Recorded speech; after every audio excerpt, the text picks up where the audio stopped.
행복하고 즐거운 성탄절 되시길 바랍니다. 성탄절 예배에 무슨 말씀을 전할까 기도하고 또 고민하고 생각하는데 제 머릿속에 떡 하나 주면 안 잡아먹지, 이 글귀밖에 안 떠오르는 거예요. 떡 하나 주면 안 잡아먹지. 우리도 장난치면서 한 번쯤은 다 해본 말입니다. 굉장히 우스운 말이기도 한데 굉장히 우리의 속을 드러내는 정직한 말이기도 합니다. 우리가 느끼는 감정, 본능적인 두려움을 담고 있습니다. 세상은 마치 우리에게 호랑이처럼 떡 하나 주면 안 잡아먹지 어흥하는 것 같습니다. 조건을 맞춰야 살아남을 수 있다. 무언가 해줘버려야 내가 마음이 편하다. 똑바로 해야 된다. 잘해야 된다. 이 정도는 해야 그래도 괜찮을 것 같다라는 생각들을 하게 만듭니다. 더 나아가 많은 그리스도인들은 하나님 이 정도 했으니까 나를 용서해 주시겠지요? 이 정도면 괜찮겠지요? 라는 생각을 하기도 합니다. 그래서 누가는 성탄의 이야기에 가장 먼저 기뻐하라 라고 말씀하지 않습니다. 우리 10절과 11절 말씀을 한 번 더 읽어보겠습니다. 천사가 이르되 무서워하지 말라. 보라, 내가 온 백성에게 미칠 큰 기쁨의 좋은 소식을 너희에게 전하노라. 오늘 다윗의 동네에 너희를 위하여 구주가 나셨으니 곧 그리스도 주시니라. 두려워하고 있는 목자들에게 하나님께서 나타나셔서 하신 말씀이 두려워하지 말라라는 것입니다. 많은 사람들이 하나님을 만나는 것을 기뻐하기보다는 두려워한다는 사실을 하나님이 너무나 잘 알고 계시기 때문입니다. 또 특별히 누가는 성탄의 첫 목격자가 목자라고 말씀합니다. 우리가 잘 알듯이 동방박사가 아닙니다. 목자입니다. 목자는 유대인들이 가장 기피하는 그런 직업 중에 하나였습니다. 단순히 가난하고 힘들고 위험하고 더러워서가 아니라 그들은 종교적으로도 부정한 삶을 살아야 되기 때문입니다. 항상 성 밖에서 항상 생활을 해야 되는 그런 처지에 있는 사람들이었습니다. 한마디로 이야기하면 하나님의 소식에 가장 멀리 있는 사람들에게 오늘 기쁜 소식이 전해졌다라는 것입니다. 누가복음은 예수님의 기쁜 소식이 그를 붙잡아 주지 않으면 안 될 사람, 반드시 복음을 들어야 될 사람에게 기쁜 소식이, 탄생의 소식이 들렸음을 우리에게 말씀하고 있습니다.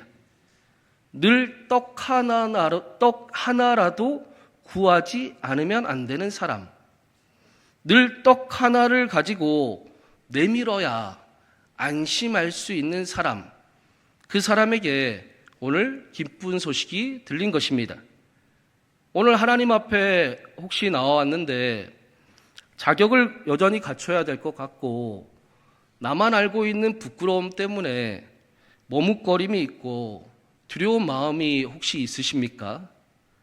조건을 맞추지 않으면 쫓겨날 것 같았던 사람들에게 바로 오늘 하나님의 기쁜 소식이 전해진 날, 그날이 바로 성탄절입니다.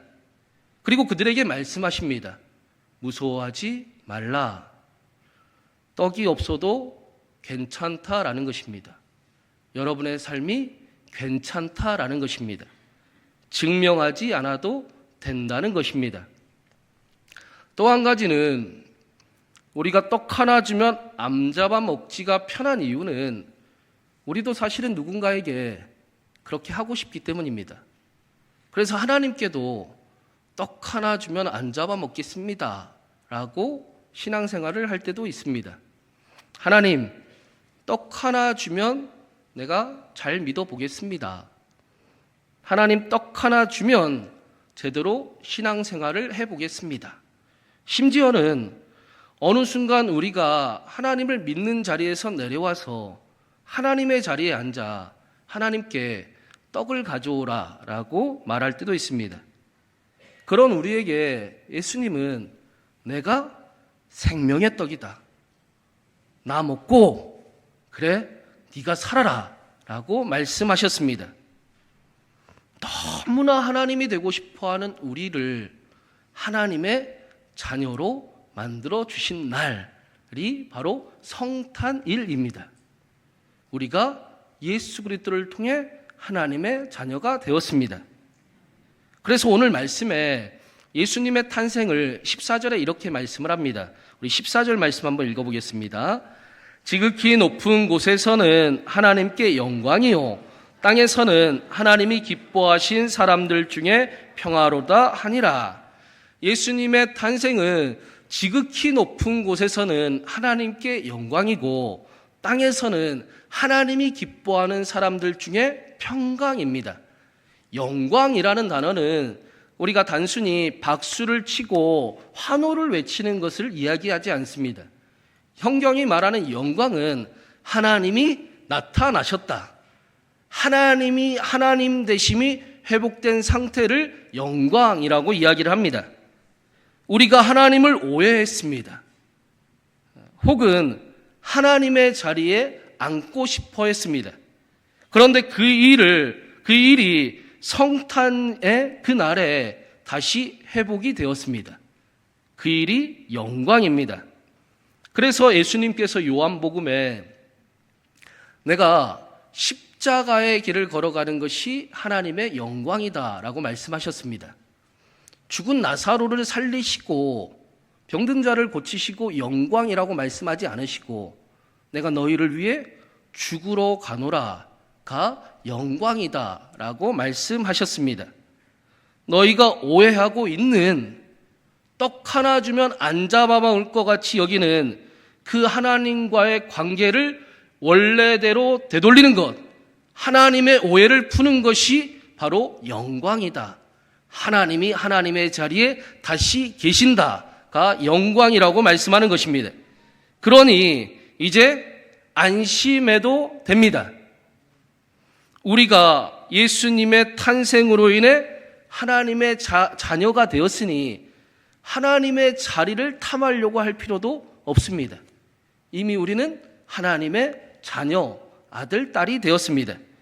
이제 기도하면 되는 것입니다. 우리에게 그 일이 시작되었습니다. 그래서 지극히 높은 곳에서 하나님께는 영광이고 땅에서는 하나님이 기뻐하는 사람들 중에 평화입니다.